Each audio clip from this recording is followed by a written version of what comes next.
Good morning. Welcome to Soundtracks with Birdman. Odd time for me, I know, but today is John Williams' birthday, and I'm very excited to have Jeff Commings on today.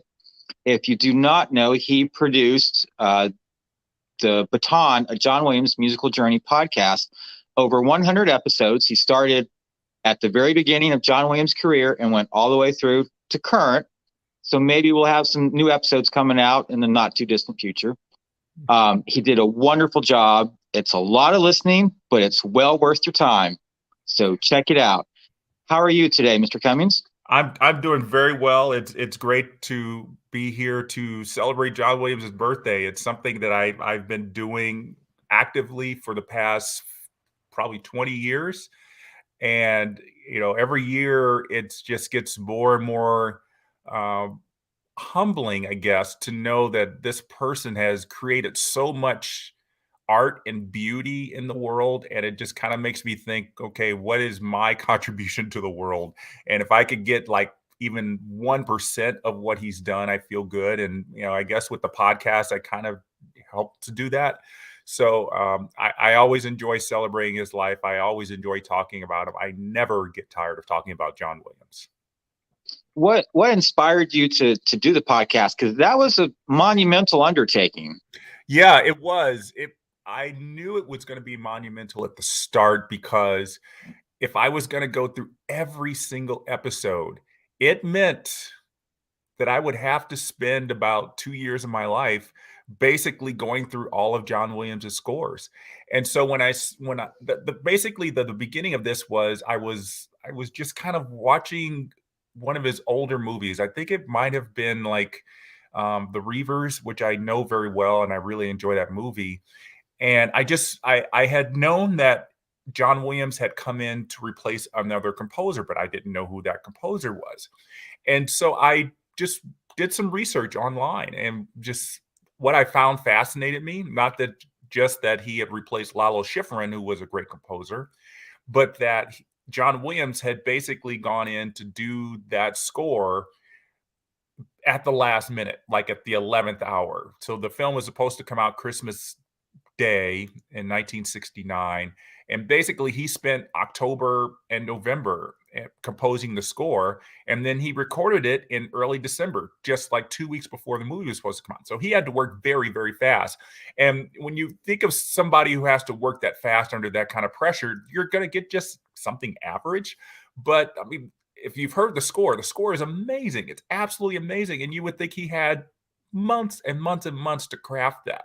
So to know that that music came out of his head so quickly and so easily says a lot about the movie itself, but it also says a lot about his genius and the way he can just create this music and get it out there for the world to see. And so after I realized that, I said, there's a lot that I don't know about John Williams' music. And I thought I knew a pretty good deal. And so I was thinking there has to be a biography about him. I went online, searched endlessly for John Williams biography. Just Google search John Williams biography, John Williams book. And I found nothing, absolutely nothing that had been published. I mean, there were websites that kind of encapsulated his career, but there was nothing to say about, what about this movie that he did, The Secret Ways, one of his first movies. Okay, what about this other movie that he did that didn't get a nomination or didn't make millions of dollars? How did that influence his life? And so I wanted to really dive deep into knowing more about him. And since nobody else had written a biography about him, part of me said, well, maybe I should do it. And I thought, well, I could write a book. I've written an autobiography. I'm trained as a journalist. I went to college as a journalist. So I like to write. And I thought, well, a book would be good. I could do some research. It may take years to do, but a book would be good. And then I said, well, this is a biography about a musician and a biography about music. And you can't really read a book and hear the music. And so to borrow a line from Hamilton, how lucky we are to be alive right now in this age of podcasting where you can basically have an oral biography of someone. and I was True. able to play his music and have people really understand what's going on in his life.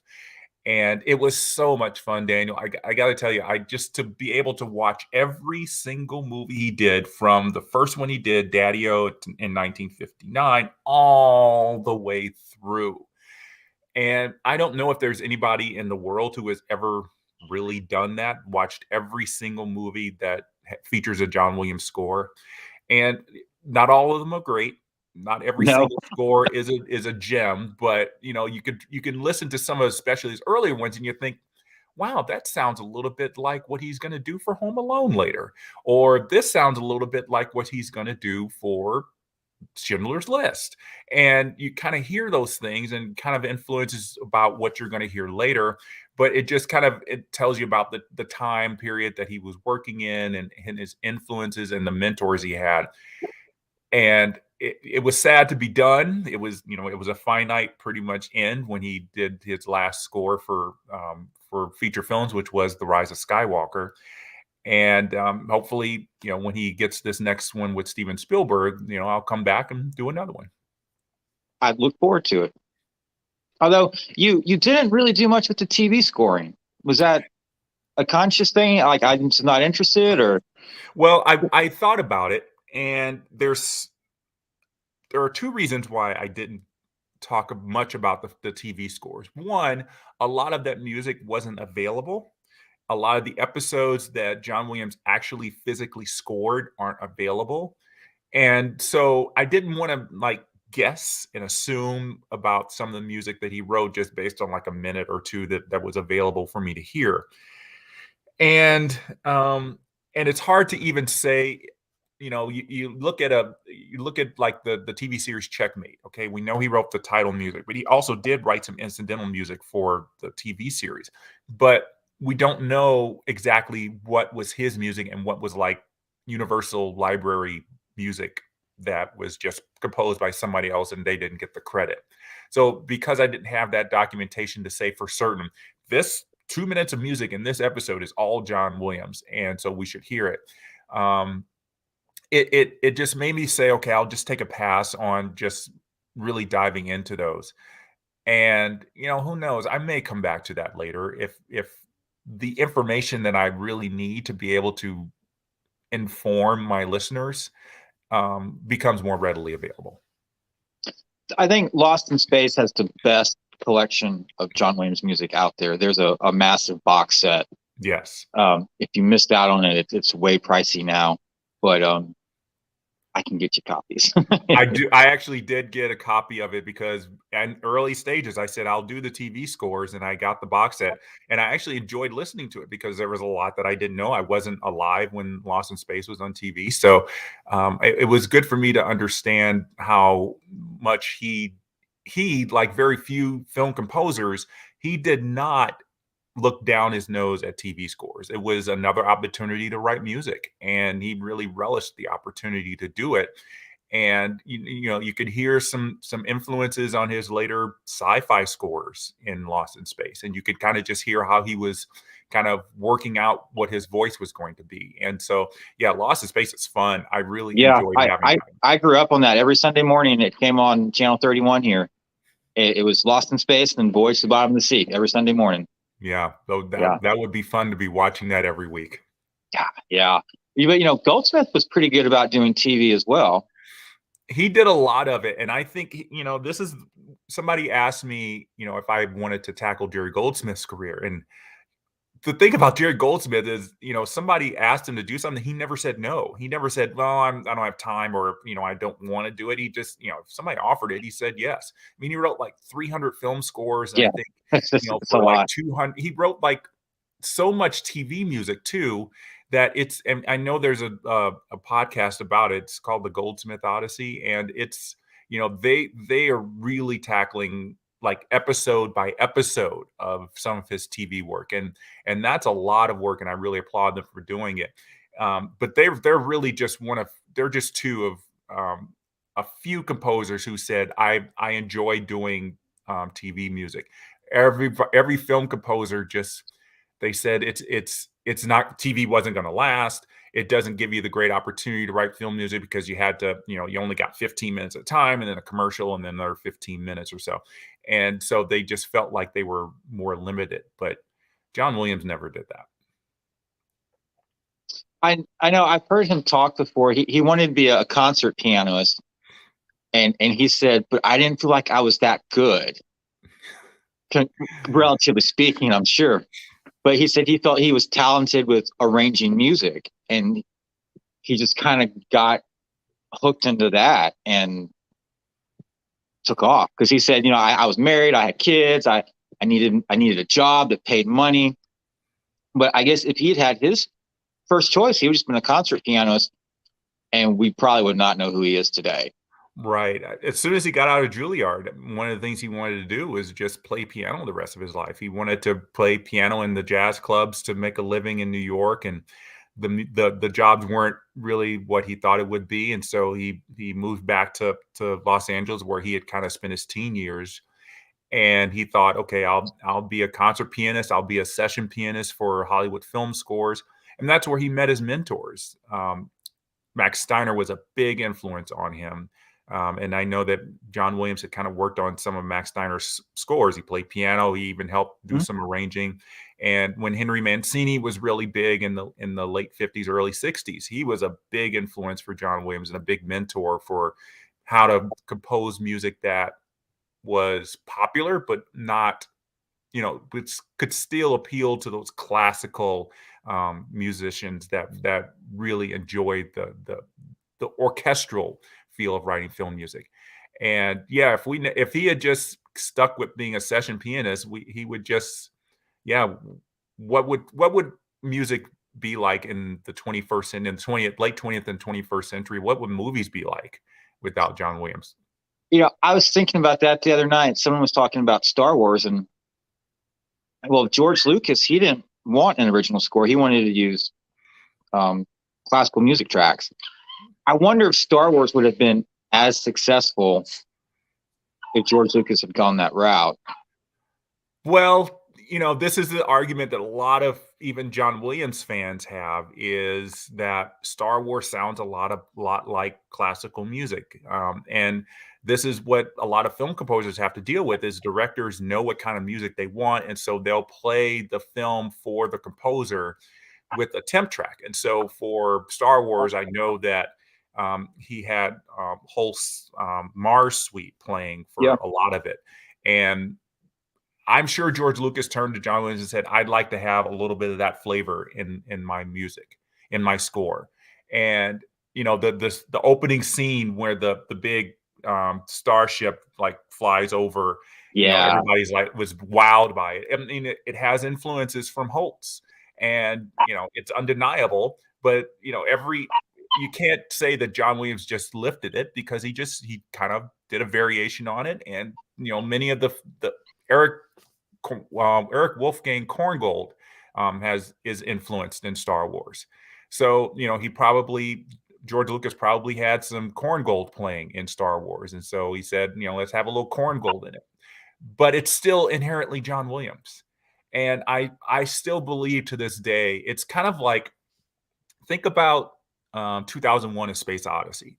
So Alex North was supposed to write an original score. I prefer the North score myself. Yes, and I've heard it, and the North score is actually really good, but in some ways, I mean, many of us now can't look at that movie without, thinking of the music that's in it, all the classical music that's in it. And so you wonder if 2001 would still be a big hit in this wonderfully iconic film if Alex North's score had survived. So we have to wonder, if John Williams didn't write an original score for Star Wars, what would have happened to it? I don't know. I mean, it's a great story. It has heroes, it has villains, it has victory at the end. The music does definitely help it, but I guess we can only theorize. I would say probably Star Wars would not have been the biggest hit. I mean, John Williams' score was like a #1 seller. His album was a #1 seller. It was the first time a film score, instrumental film score, was #1 on the Billboard charts. And so, I mean, that obviously had some influence on the success of the film. Now, speaking about 1977, you had Star Wars and you had Close Encounters. Which film score do you think is better? I always will pick Star Wars. Okay. I really do like what Close Encounters did because the music is a character in the film, not just those 5 notes, but even just the score itself. But I mean, just the way that Star Wars kind of changed how the public viewed film scores, making it more orchestral, making it big, and making it such an integral part of the film where you hear the music and you know it's identified to a character. The Star Wars theme is identified to Luke Skywalker. The Princess Leia's theme is identified with Princess Leia. You just hear it and you know that's what that music is for those characters. Close Encounters, you hear the 5 notes, and yeah, you could automatically think of this conversation that the spaceship has with the Earth people. Every once in a while, when I hear something from Close Encounters, I think, oh yeah, I love that. I love the angelic voices that come up when we're talking about Devil's Tower. But it just there's nothing like Star Wars. It has never been topped by anybody, even though people have tried. Jerry Goldsmith tried with Star Trek. People have tried in later years to try to outdo Star Wars, and nobody can outdo Star Wars. Would you rank Star Wars above E.T.? Not Star Wars as a totality, just 77 Star Wars. 77. I would say, well, if you want me to rank my favorite John Williams film scores, it goes The Empire Strikes Back, E.T., and then Star Wars, and then Jaws. So because of what Star Wars did and the way it just so inherently is a part of the film, it's always going to be up there. But E.T. is just such, that last 15 minutes. I mean, just I think about it and I get goosebumps. I mean, the way, not just the way he recorded it. We know that he basically told everybody we're going to play this without the film and just play it through and all that, and it turned out to be wonderful. But you know, I listen to it away from the film and I get emotional. I watch the film and I hear the music and I get even more emotional. I mean, very few musicians have been able to write music that make me feel the way John Williams does in the last 5 minutes of E.T. And then The Empire Strikes Back is just, it's operatic. It's such a good score. Every note I think is actually perfectly placed. There is not a wrong note. And even in those little slow sections on Dagobah, it continues to tell that story so well that you don't mind that it kind of feels like it's slowing down a little bit. And again, just the last 15 to 30 minutes of The Empire Strikes Back, just pure gold. Now, I'll say this about Close Encounters. Every time you go to the Boston Pops, they always do the Close Encounters suite every single time. And every single time, I will always tear up every single time they do that. I don't think there's a Star Wars piece specifically that has that effect on me. For me, you're talking about Star Wars for 77? Yeah. Are really just any of the Star Wars tracks? I don't think any of the Star Wars tracks will make me tear up like Close Encounters will. E.T. will do it. Close Encounters will do it.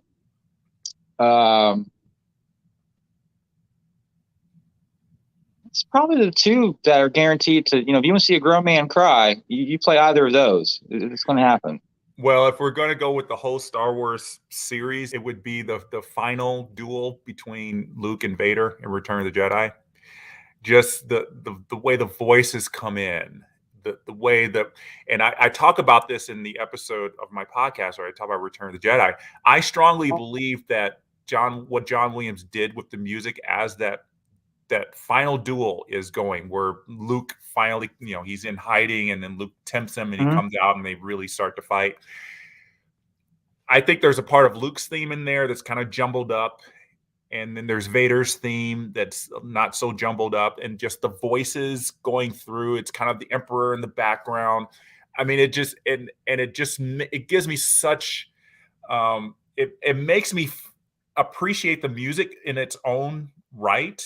But when you put it with the visuals of the two in silhouette, and the lightsabers. It just kind of it makes everything we've been expecting in the Star Wars series just come to a crescendo. And I think maybe John Williams, when he saw that moment, was like, I'm ready to, I want to work on that one first, because that's the big moment. And again, I got to tell you, Daniel, every time I hear it, and those voices, again, it's the voices. He's using the voices in that scene is what really packs a punch for me. And just because it's, the father-son duel and it's coming to a head, and will Luke turn to the dark side because of it, even though we know he won't, but still it's just, it's everything has come to that moment. Are you a soundtrack collector as well, or do you do digital downloads, or how do you normally listen to music? Well, I used to buy as many CDs as I could. I actually, when I became a John Williams fan in the mid 90s, I started buying a lot of his CDs. And it used to be I would just buy like these compilation CDs. Those are my first real music purchases. I used to buy a lot of compilation CDs so I can get a lot of different scores, and I have to spend hundreds of dollars on buying all these scores. So I got one that the Boston Pops put out, and it had pretty much all of his popular ones. And that was me trying to be like, oh yeah, okay, that's John Williams. I know that music. Okay, that's good. Let's move on. And I'd get another compilation by, I don't know, the LA Philharmonic, and they would have something. And then I bought the, I think it was the 93, it was the mid 90s, before the 97 release of Star Wars, the whole trilogy. And to The have box set? the box set. Yeah. Oh, yeah. And that's really, I think, the definitive one. And I used to spend hours with those CDs just picking apart those scores, because I had such lasting memories of the movies, and it just really made me appreciate the scores a lot more, because I could hear them away from it, and I could identify some things. I never really knew that the Ewoks had a theme. I just, all this cute little music, and I started to understand leitmotifs and how it worked in Star Wars. And I kept collecting. Every new John Williams score that would come out, I'd see the film and like, I like that music. I want to hear it away from it. And I would buy the CD and I would listen to it over and over and over and over.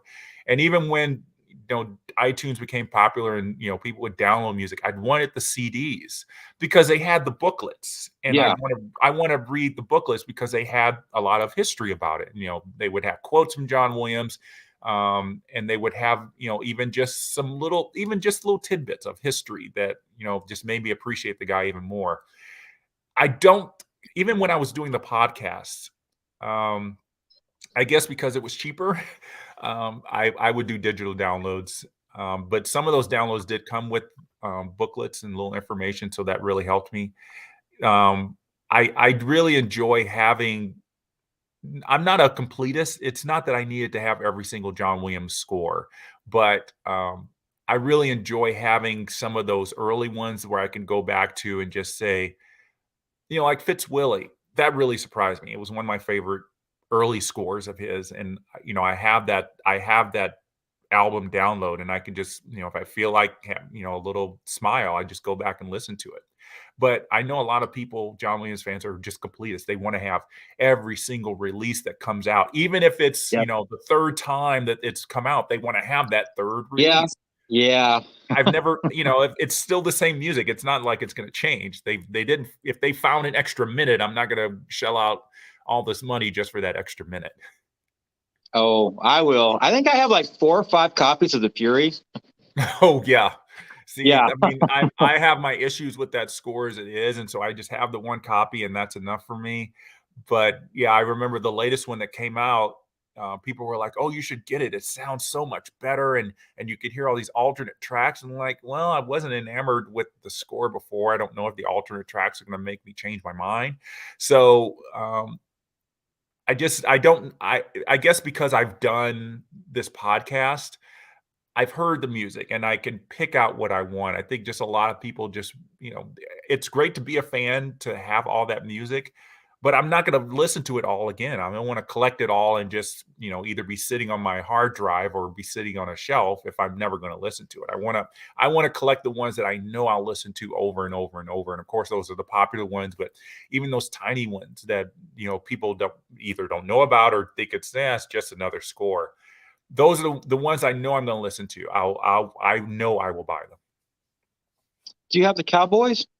I do, because that's one of my big discoveries in that whole podcast was I had this is actually a very funny story, Daniel. My first concert ever seeing John Williams was when he did he was at the Boston Pops, and it was in 2004. I'd actually flown out specifically for it.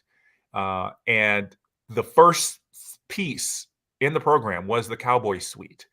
And the Boston Pops played it wonderfully. I'm sitting there in the balcony and just thrilled to see John Williams. And then this music starts, and I'm like, "What is this music? I've never heard it before." And I said, "Okay, I've got to watch this movie. It must be a really good movie." And that was 2004. I didn't watch it until I did the podcast. So that was about 15 years later. I don't know why I never did it. It just, things just happened. I never got around to watching it. And so when I finally got to watching it, and the main titles come up, and I'm like, that's the music I heard. And I was just all ready to go. And the movie itself, the score just got better and better. And one thing I really just impressed me about the score was, again, it's so heavy on leitmotif, and that bass harmonica for, I guess it's the Bruce Dern character. I think his name is Dark Hair or something like that. And, I said, I've got to have this score because I will listen to it every day. And I actually didn't want to just get the download. I actually went and found the CD, and then I bought a really early version of it. And then they came out with a re-release that was much better afterward. And I did buy that. Okay. It's such a good score. I have to tell everybody, you have to not just listen to the score. You have to watch the movie, because it's really fun, even though it goes to a very dark place. But it's a very fun score. I really think John Williams and Mark Rydell, it was a great partnership that they had. And I really wish that Mark Rydell, as a director, had decided to do more of his films, because I think they did some really good work together, and the Cowboys is a great example of that. Would you say that's the first true John Williams film score where he had all the themes, all the leitmotifs, heavy orchestra going? It just all kind of just gelled together for the first time. Well, yes and no. I'd say yes and no. I mean, I have to think back through the whole filmography, and the Cowboys came out in 72, and the Reavers was 69. So that was 3 years earlier. And I think that was a real moment where John Williams was able to really be alive with his music. But yeah, the Cowboys, where he was able to make this really just rousing main title and carry it through the whole film, just really spoke to a lot of people. Unfortunately, didn't speak with the Academy. I'm surprised he never got an Oscar nomination for it. It's such a great score. But yeah, I think that was where it started. And I think even, George Lucas didn't want to have John Williams write a score for Star Wars, but I'm sure when Steven Spielberg told George Lucas, you have to get this guy, I'm sure Steven Spielberg said, listen to the opening titles for the Cowboys, and you know what you're going to get with Star Wars. Yeah. And if it wasn't for Steven, John Williams may not have done Star Wars. So. Yeah, I know. So where would John Williams even be? Even he would be a composer, but where would John Williams be without Steven Spielberg? I mean, if Steven Spielberg, we have to go back to the fact that if John Williams hadn't had the opportunity to write the score for the Reavers, if Lalo Schifrin hadn't written a score that wasn't liked, John Williams would probably still just be plugging away just like every other regular composer out there. And probably, Steven Spielberg would have gotten somebody else who may have or may not have been as famous as John Williams, based on the fact that, who would this new composer have done great with Jaws? Would he have just done some average thriller score? So yeah, we have to thank our lucky stars that Steven Spielberg and John Williams met, because that I talked about how great Mark Rydell and John Williams worked together. I mean, it's nothing compared to what Steven Spielberg and John Williams did. Excuse me one more. My little dog is being rowdy. I'm going to get her in. I'll be right back. I'm sorry. Okay.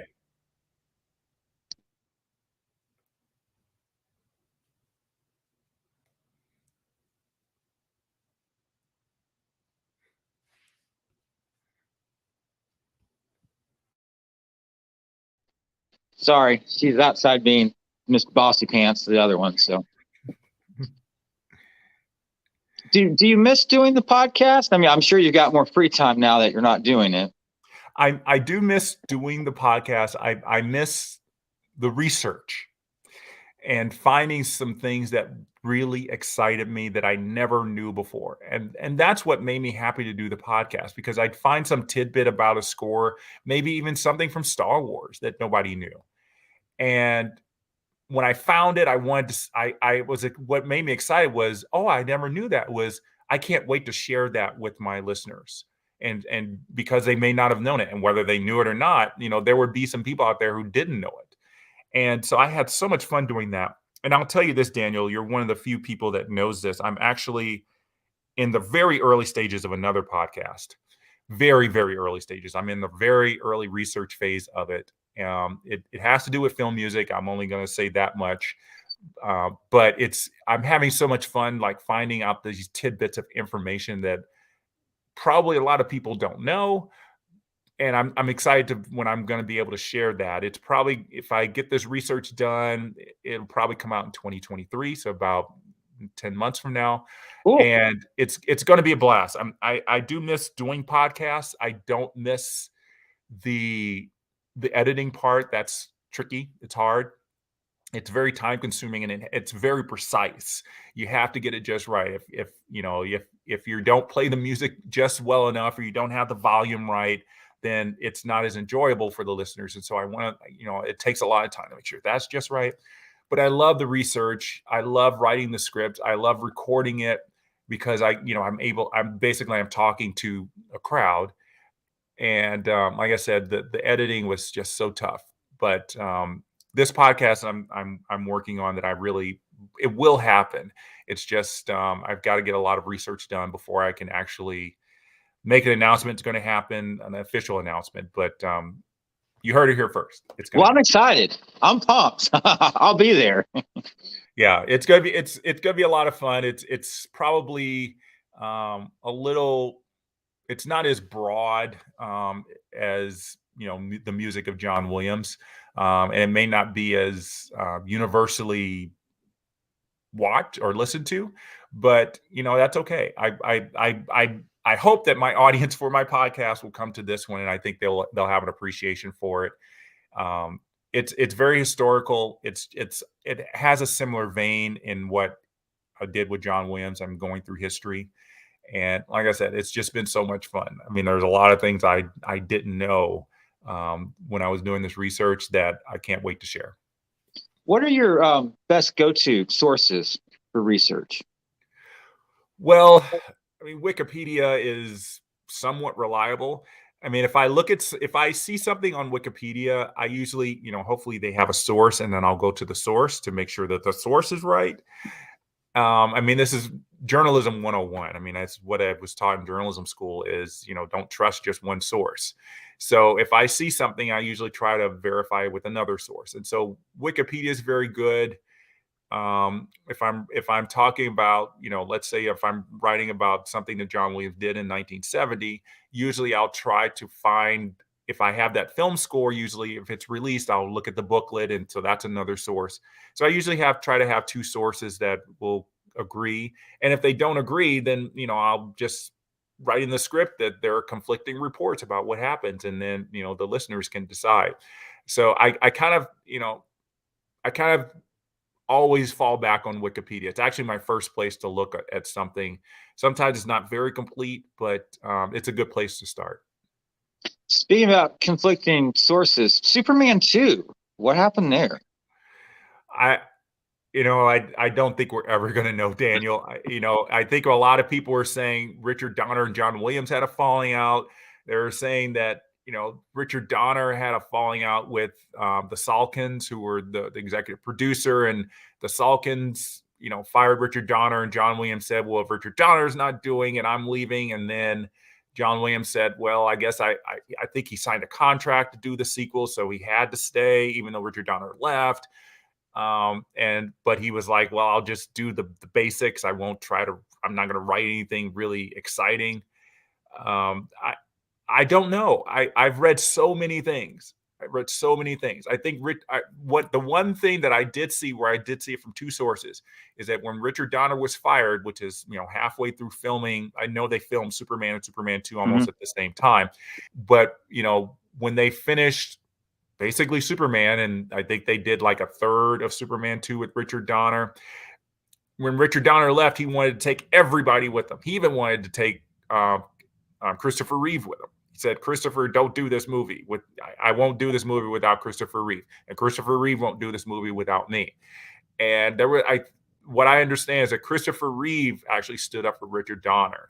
And it wasn't really reported or told very much. Not even in a Christopher Reeve biography. He didn't, nobody even said that he stood up for Richard Donner. But you could tell that a lot, you could tell the scenes that are Richard Donner, you could tell the scenes that are not Richard Donner. And I think the story that I tend to believe, especially as it relates to John Williams, is that Richard Donner told a lot of his behind the scenes people, his editor, his composer, his visual effects guys, he's like, if I leave, I'd like you to leave with me. And some of them wanted to, but they were under contract to write the sequel, to do the music for the sequel, to edit the sequel, to do the visual effects for the sequel. So they had this contract they couldn't get out of, even though they very much respected Richard Donner. And I think it really does show that I think that's why Superman 2 doesn't feel like a great movie, because a lot of those people were not happy doing it. They did it because they had to, but it wasn't one of those things where they felt like it was a great experience. Do you view Superman 2? Because I mean, they adapted and arranged so much of the Williams music. Do you consider that a Williams score still, or is it just something that's kind of like on the outskirts? Well, it is an original score because there are enough original elements of the music.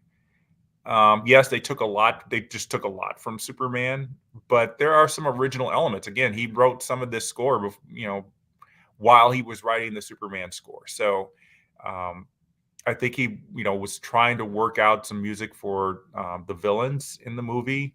It's my understanding, and I don't think it's ever been released, but I think I have read on some websites that there was a theme written for General Zod. Wasn't used, but it was written, and it was supposed to basically be the through line of the whole movie. Is that, it's kind of like with The Empire Strikes Back, the through line is Darth Vader's theme, the Imperial March. It was supposed to be that same way for General Zod's theme. It was never used because John Williams, I think, for one, realized he didn't really have the time. They were running late on production. He was kind of in this kind of time constriction. He didn't have the time to really flesh out the theme, so he just discarded it and said, just use some extra music. But it is original, and I tend to count it. It's not like Superman 4, where he did write a theme and people count it. I don't really count it. It's like for the same reason I don't count Solo, a Star Wars story, as an original John Williams composition, because he just wrote a theme and said, here you go, guys, you take it. So it's a matter of semantics. He wrote enough original music for me to call it an actual original score. It was hard for me to talk about it because, I mean, I know it was such a hard project for John Williams to do, because he was torn between his loyalty to Richard Donner, which I know they were very good friends with making Superman, and his contract duties. What about you mentioned Superman 4. They said they used rejected Witches of Eastwick music in Superman 4. I can hear it. I've watched Superman 4. It's hard to know which is which because they had another composer writing music as well. So I don't know exactly which is which. And I haven't bought the box set that has some information from the making of Superman 4, but I could hear it. I could hear a lot of Witches of Eastwick music, and it's kind of like, huh, I've heard this music before. Now, was this something that was in another Superman movie and I just missed it? Or was it another Warner Brothers movie and it was in their vault and they just said, it's our music, we can use it? I tend to agree with your thesis. I've never really examined it from that perspective that it might be Witches of Eastwick music, but you may be right. Has there, while you were doing the research, was there one film that you had listened to the score and then you watched the film and you were just like, well, that's a letdown?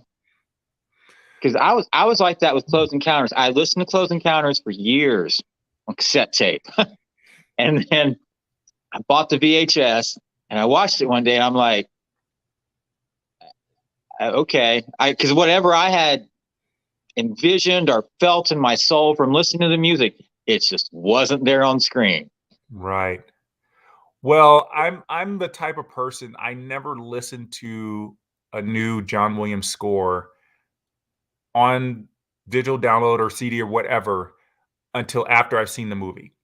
So let's say, for example, there's a John Williams movie that was a new John Williams score and a movie that was coming out this weekend. I wouldn't have listened to the score first. I'd go to the theater, watch the movie, experience the score as it was meant to be experienced for the first time. And then if I liked it, then I'd go out and buy the CD and enjoy a little more. If while watching the film, I'm kind of like, yeah, it's okay, it's fine. It's John Williams. It's better than most people would do. I wouldn't go out and, say I've got to listen to more of it. One film that does that for me is The Book Thief, which I live in Tucson, Arizona. It's a medium-sized town. The film didn't come out here until after the Oscar nominations. And so when he got an Oscar nomination for The Book Thief, I mean, I knew that he had written the movie. I knew he had written the score, but it never came within 100 miles of me. So I just couldn't go to see it. And I was aching to see it. And I said, well, when it comes out on DVD, I guess I'll just watch it. But when the Oscar nominations came out, like a week later, one of our small art houses got the movie. And I went to watch it and I was so excited. I'm like, okay, because I knew that John Williams actively sought out the producers and the director. He wanted to do this movie because he loved the book. And so I watched the movie. The movie itself was okay. The score itself, I was like, is that it? I mean, it's not that I was expecting anything big and bold, but, there are a lot of John Williams smaller scores that really touch my heart. And this wasn't one of them. And I was just I walked out of the theater like, okay, well, it didn't sound, I mean, there were some decent moments, but it wasn't anything that just grabbed me and said, I really could see why John Williams got an Oscar nomination for this. And I could understand the argument that people were probably making of he got the nomination because he's John Williams. So that's one score that does it for me. There are others, but I think The Accidental Tourist for me as well. That was another of those scores that John Williams had played with the Boston Pops in 2004 when I saw him in concert. And I was like, yeah, that's pretty good. I mean, I love the piano was great. And then I saw in the film, I'm like, yeah, it doesn't help the movie. It doesn't hurt the movie. It's there. So I those love are Accidental Tourist. I'm just going to throw that out there. I've seen it about 3 times in my life. The first time I was like, yeah, it's okay. And I saw it when it came out, and I was a teenager. I was like, whatever. Yeah. And then I saw it, I think, probably in the late 90s, and I was like, okay, pretty good. And then I saw it again for the podcast, and it was like, okay, these are some good moments in the score, but it was still just like nothing really grabbed me and said, okay, this is, first of all, he got an Oscar nomination for it. So I was like, okay, this is definitely has to be one of the top 5 scores of the year.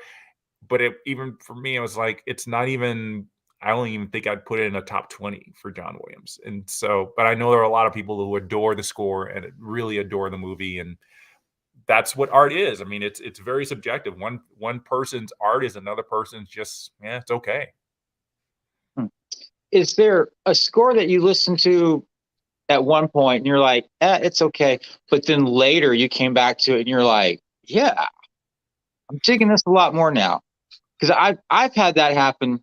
I got into LPs like 2 years ago, and if you're not into LPs, don't go down that path, because but like Memoirs of a Geisha kept popping up on YouTube for me to listen to, and I'm like, I bought it when it came out. I think I listened to it for a couple of days, and I'm like, okay, and I filed it and never really thought much about it.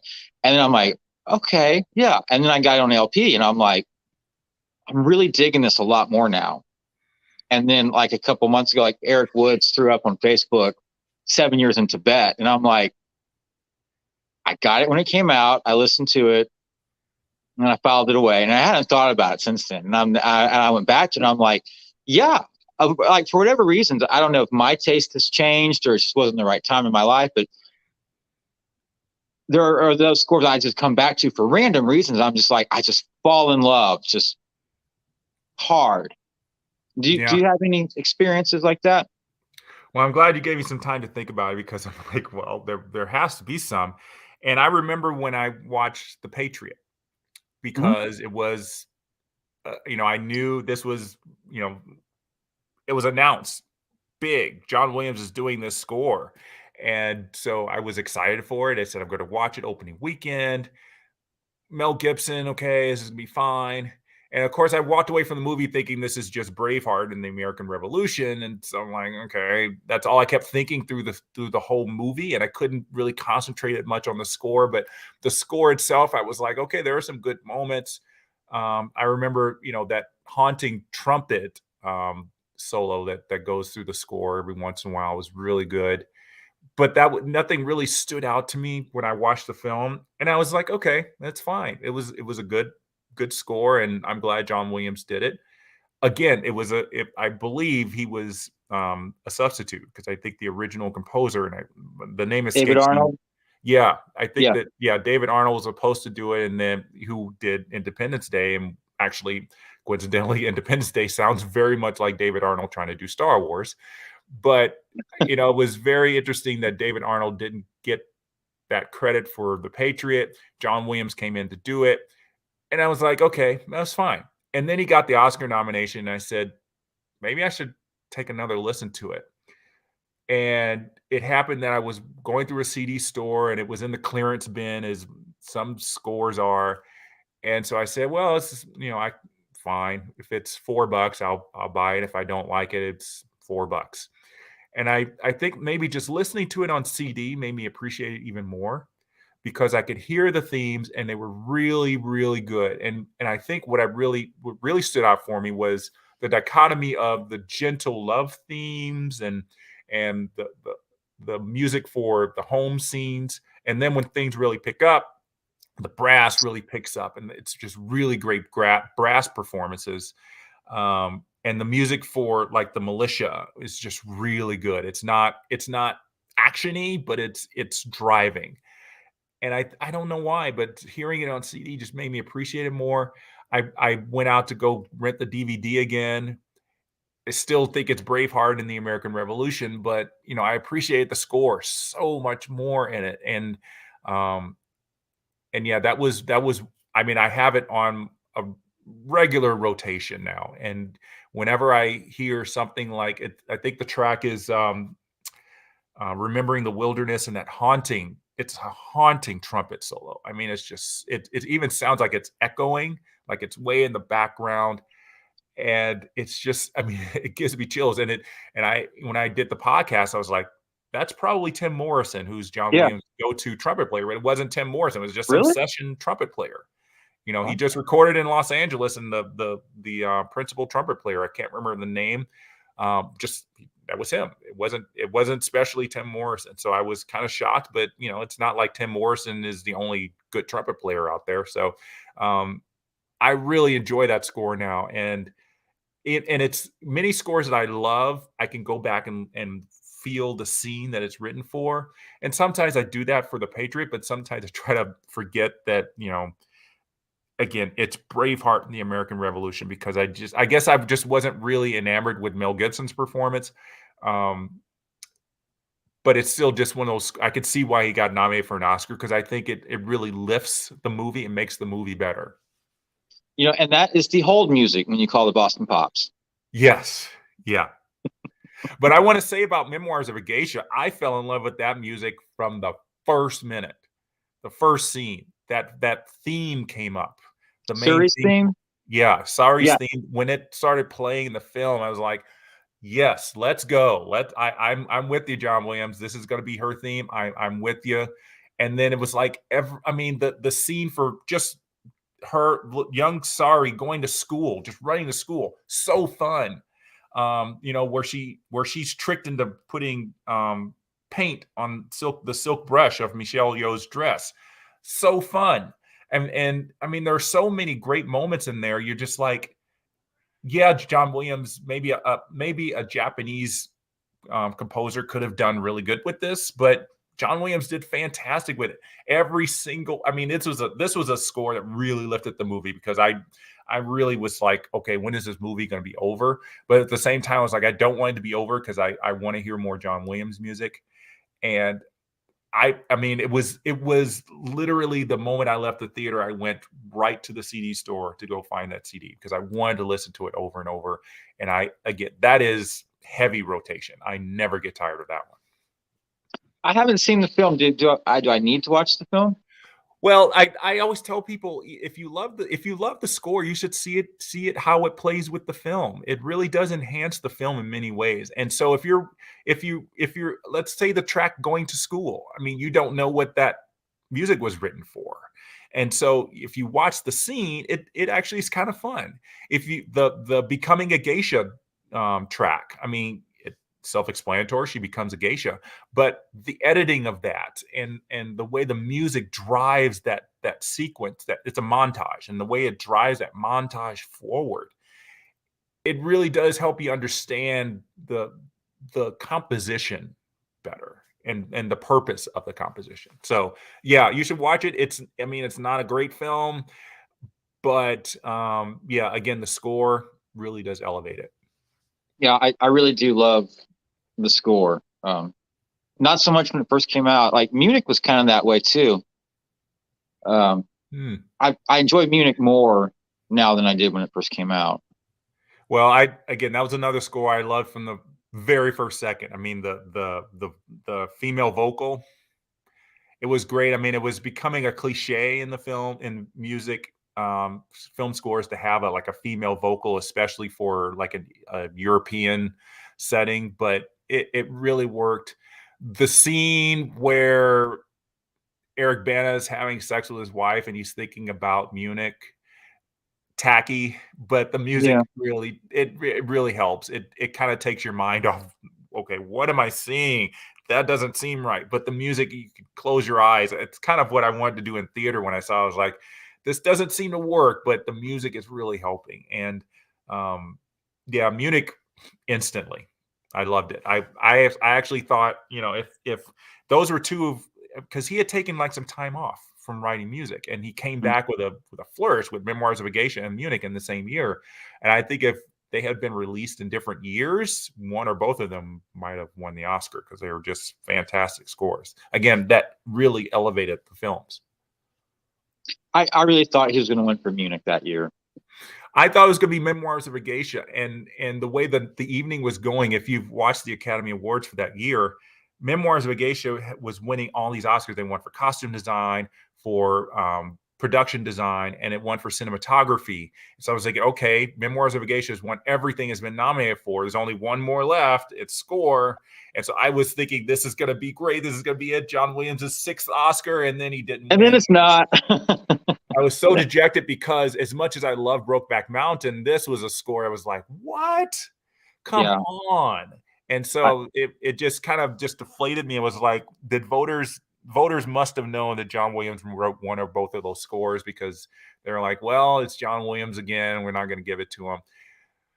Oh, outside The Empire Strikes Back, that's the biggest Oscar travesty regarding John Williams that he didn't get Well, if that. you want to have that conversation, we can do that right now. I'll have that conversation until the day I die about why The Empire Strikes Back. Superman should have won.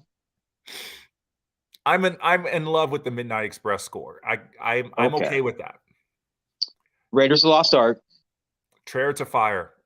It lost to Chariots of Fire. You can't argue. Really? Yeah. You don't think Chariots of Fire is really just a theme that they play over and over and over? Yeah, but some scores have won for that, for just that. But yeah, I mean, it's the way it went through the whole film, and it was just not the way you thought music for that film should have been. But you listen through this, not just the opening titles. I mean, the music throughout Chariots of Fire is actually quite good. It's on rotation for me. I hear it a lot. Yeah, I mean, Raiders of the Lost Ark is great. It is a lot of fun. It is quintessential John Williams. The only problem is that at that time, everybody was thinking we just awarded something like this to John Williams, so let's give it to somebody else. Empire Strikes Back, just no. I will never say that Fame deserved the original score Oscar. I don't even think Fame should have been nominated for that Oscar, because there is 4 minutes, 3 to 4 minutes of actual underscore in that film. Everything else is related to the songs. And I know this is the argument people had about Alan Menken's stuff, and some of it is true and some of it is not. But in Fame, there is only 4 minutes of actual underscore that is not related to any of the songs. So if they thought it was eligible based on those 4 minutes, and they awarded it based on those 4 minutes, I mean, you could put those 4 minutes against any 4 minutes of The Empire Strikes Back. And if you say those 4 minutes in Fame are better than any 4 minutes of The Empire Strikes Back, you're a little crazy. Yeah. Well, I would give it to The Empire Strikes Back, definitely. But I would take it away from Star Wars and give it to Close Encounters. Yeah. Star Wars was too iconic. It brought a new age of film scores. If you talk about a score that elevates the film, I mean, on the surface, Star Wars is a B movie, and true. It made it a big time A movie where, I mean, people were lined up around the block, and it had nothing to do with the stars because they weren't knowns. It wasn't like, oh, I'm going to see Debbie Reynolds' daughter as Princess Leia. I mean, nobody went for that. They were like, something's going on in this movie. It's a great movie. And whether they knew it or not, it was the music that was really helping. So, I mean, that's what a score should do. It should make the movie better. It can make a great movie even better. And Close Encounters, like I said, it was a character in the film. The music was a very essential part. If I were an unbiased voter, I would still go with Star Wars. Okay, that's fair. I mean, I won't hate you for it. Is there a film you wish he had done? Because I know he had to drop out of a couple pictures over the years. Yeah. Which films do you wish he could have stuck with? Or if you could just pick a random film and say, I would like to hear a John Williams score for this, what would they be? Well, if you listen to my episode for Indiana Jones and the Last Crusade, you'll know that he was asked to do the score for Tim Burton's Batman in 1989. And he had to pull out because it was conflicting with his work on The Last Crusade. And he really wanted to do Batman. He and John Peters had worked together for The Witches of Eastwick. John Peters really liked that relationship. Tim Burton wanted to use Danny Elfman because Danny Elfman and Tim Burton had worked together, but John Peters kind of had that ultimate decision. Checkbook. And he wanted John Williams, and he said, you know what your film's going to get when you get a score by John Williams. And Danny Elfman, even though he had done some good work for previous Tim Burton films, he was still an unknown. But John Williams said, if I can't do it, I just can't. There's no way I could do 2 big budget action films, especially since they were both going to be released in the summer. If one was going to be released in the summer and one in the winter, he could have done it. And so he backed out of it. And I always wonder to this day what he would have done for Batman. It would not have been Superman. I mean, a lot of people say, well, it's good because we were just gotten Superman. No. No, he It wouldn't. was, I mean, it would not have been Superman. It would have been dark. It would have, but it still would have been heroic. I don't know if Danny Elfman was asked to write a score as if he were John Williams. I mean, because there are some parts that feel very like what John Williams might do. I'm sure John Peters gave that directive. He said, I let's have a little John Williams flavor in this. And to this day, that's the one that got away. And the others that he had to turn away, I don't. I'm glad that everybody keeps saying he should be doing the Avengers. Yeah, I mean, there's too much going on in the Avengers for him to really be able to sink his teeth into the music, because it's so the film is so loud that you can't hear the music most of the time. But yeah, Batman to this day, if I watch that film a lot because it's really one of my favorite movies, and I just always wonder when I watch the opening titles, it's just like, okay, Danny Elfman did a good job here. What would John Williams have done? Would it have been Superman? Would he have been asked to do Superman and he would have obliged, or would he have been asked, you have a blank slate, you do what you want, and he would have seen the darker tone and said, let's make this like a like what Batman is. He's a tortured superhero, and let's put that in the score. Do you think it would have sounded something like Dracula? Dracula's a little gothic. It's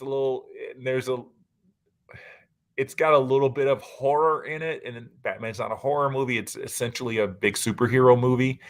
I think he might have, maybe, for if there was a,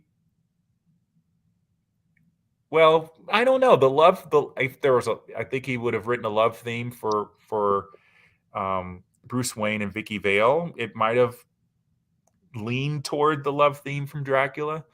But I think Dracula is too dark and too gothic for Batman.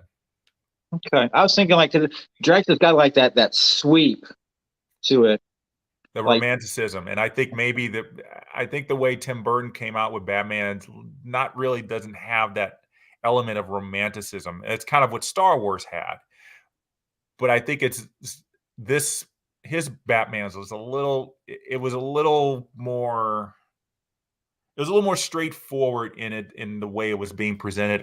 There's no two different ways about it. I mean, it's very much a superhero movie with a dark tone. That's all. What about Harry Potter? Do you think that was a missed opportunity for him not doing all the Harry Potter films? Well, yeah, I wish he had done them. Yeah. I wish he had gone beyond Prisoner of Azkaban, but I think maybe this is a loyalty thing. Chris Columbus left, and I think John Williams said, well, if Chris Columbus isn't involved, I'm not involved. And Warner Brothers was probably fine with it. I don't think the other composers were fine with it, because they knew that they had to still lean on John Williams's music. Yeah, I mean, I don't wish that he had done it, but when I was watching those films, I was like, I know John Williams would have done better. Yeah. But I'm not sad that he didn't do them. There are whole YouTube videos on like the failure of the Harry Potter film series because the music's just so choppy. Yeah. But did you get the box set that came out? I got the box set of the 3 films that John Williams did, and I really enjoyed it because I did get some extra stuff that wasn't on those original releases, and I really like that. One of my favorite moments in the Harry Potter film, in the series that John Williams did, was never on the original release. It's the full score for the chess game scene in Sorcerer's Stone. In the original release, it stopped right when Ron gets knocked off the horse, but there's more to it. And to be able to hear more, I really like that, the conclusion of the scene musically. It kind of continues with that driving percussion theme, but then it kind of goes into Hermione and Harry talking, and that friendship theme. I just love the friendship theme that's there with Harry, Hermione, and Ron. And it's just a great way to close it out than just that fall and the crash of the brass, and then it's over. So I really do like that box set. It was so fun to hear that and get that music. I'll ask you like one more question, because I know you said you had about an hour. We've gone about an hour. quiet. And the mailman just dropped something off for me. Maybe it's a record, but we all know he will not live forever, God forbid. And I dread that day. But who do you see continuing the legacy, stylistically speaking, for film scores now? Because I mean, Hans Zimmer's real big. He's kind of hit or miss with me.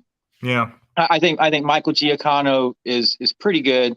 I don't think he's as layered as what John Williams could be. Yeah.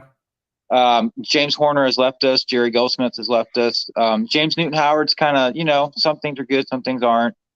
But I mean, for me, it's like it's John Williams, it's Jerry Goldsmith, and then I got like James Horner, and then Hans Zimmer's past that. But yeah, like Michael Giacchino, I like what Bear McCreary's been doing, but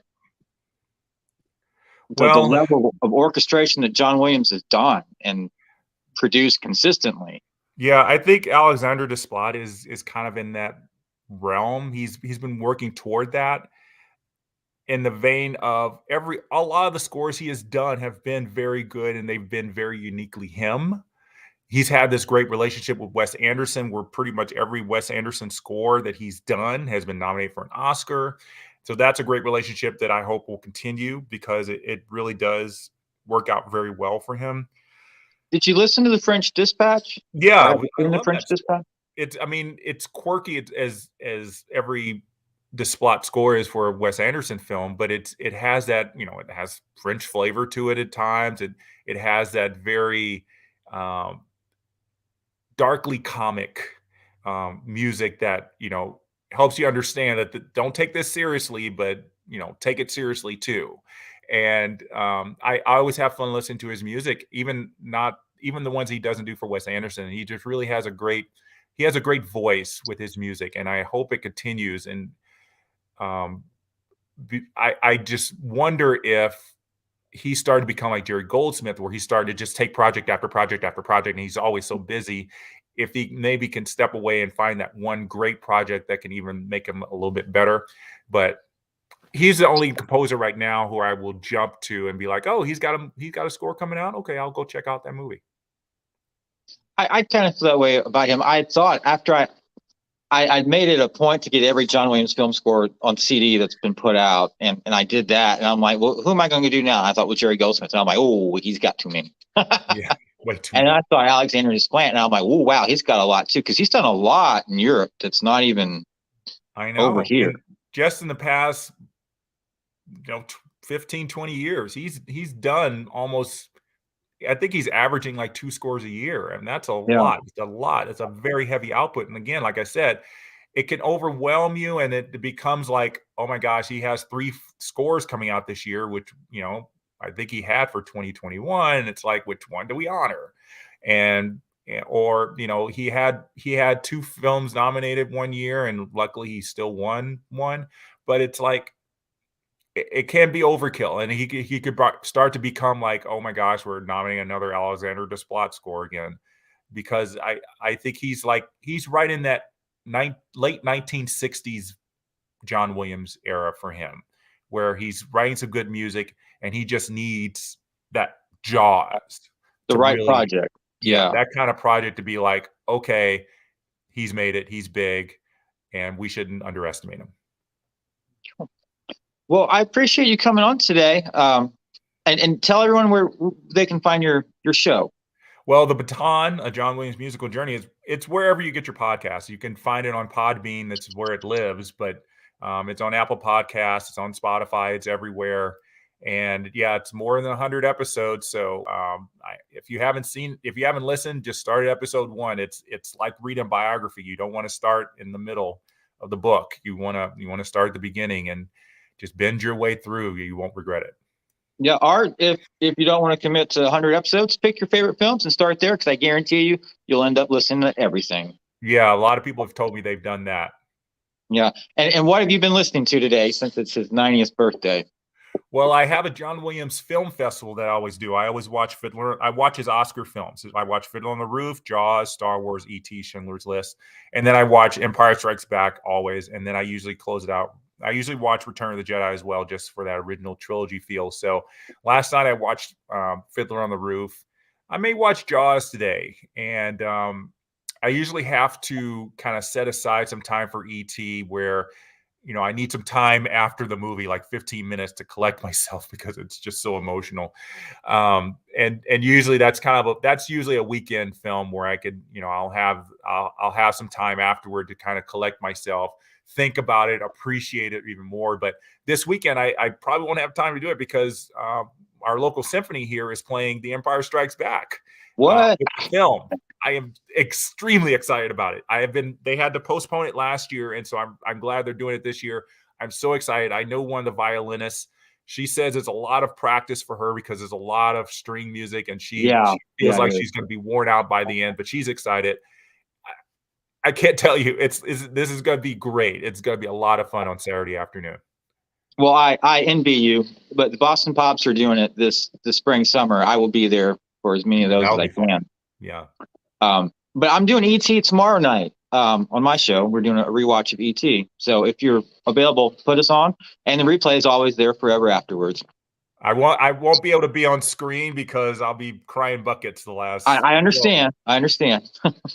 But thank you so much for coming on. And hopefully we've got at least another 20 years of birthdays with John Williams. I hope so. The more the merrier. And that means more music from him.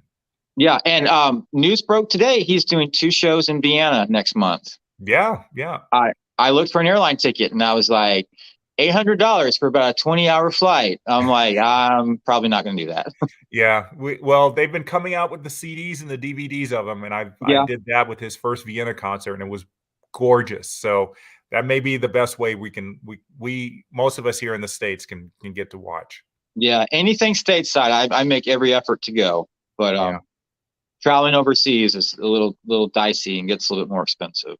Yeah, you have to try to loop it in with a longer vacation if you can. Yeah, and that's kind of hard to do. But thank you again for coming on. And everyone, I'll be back on tonight. I've got Eric Woods coming on and a bunch of other people for a roundtable discussion on John Williams' 90th birthday. Adopt, don't shop, and keep listening to great film scores, everyone. And happy birthday, John Williams. Yeah, happy 90th.